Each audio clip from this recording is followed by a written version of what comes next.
A mezzanotte, dopo gli auguri, usanza barbara, anche all'epoca, ma com'è che le sparia, e poi a Venezia c'era anche pericoloso, ti buttavi sempre fuori qualcosa alla finestra. Ora, a casa mia, c'era sempre un piatto vecchio che veniva buttato fuori e se qualcuno passava, ok, se beccavi in testa. Il capodanno di un tempo, quando a Venezia si buttavano gli oggetti vecchi dalla finestra, e pace se qualcuno aveva avuto la malaugurata idea di festeggiare in strada. Buttate!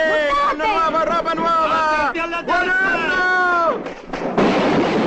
Festoni, cene e discoteche non esistevano. Ci si ritrovava in famiglia, mangiando povero, pasta e fagioli, musetto e polenta e giocando tutti assieme a tombola usando come segnapunti i fagioli avanzati. Il piacere di stare insieme, di condividere e di divertirsi. Lontano anni luce da mode imposte e dettate dalla globalizzazione. Ti tiravi fuori il grammofono, ti mettevi il vinile dell'epoca 78 giri e ti cantavi, ti suonavi a musica fino a mezzanotte. Il primo dell'anno, poi, bisognava assolutamente rispettare una tradizione. Il primo dell'anno già era importantissimo per i miei perché in casa doveva entrare un uomo.